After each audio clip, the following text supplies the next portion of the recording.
အိမ်မှာထမင်းစားရတာမကောင်းလို့အပြင်မှာဝယ်စားကြည့်တဲ့အခါဆိုင်ကရောင်းတဲ့ထမင်းနဲ့ဟင်းဟာမင်းချက်တဲ့ဟင်းလောက်မကောင်းဘူးမင်းလောက်ကိုပေါ်ဘသူမှမကောင်းဘူးမင်းတယောက်ထဲသာကိုယ်တွေ့ကောင်းနိုင်ဆုံး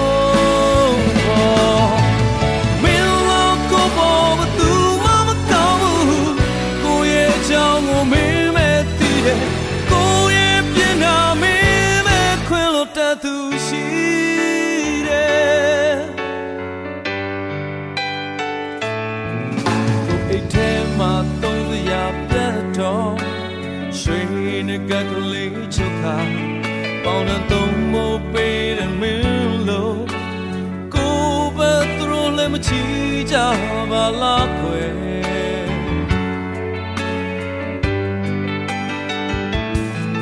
နေထိုင်မကောင်းလို့အိမ်ရတဲ့မှာ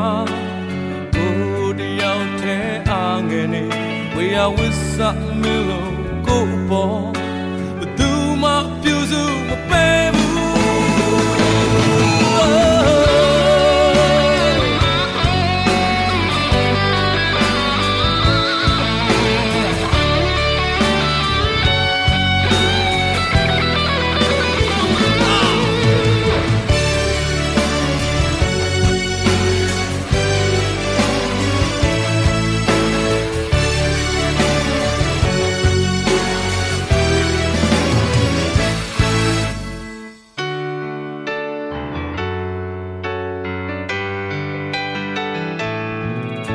သူတို့နဲ့ဆက်ဆံကြည့်မှာ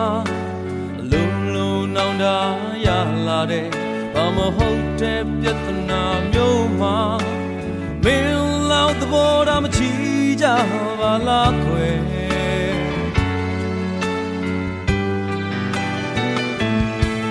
အိမ်မှာတမင်စားရတာမကောင်းလို့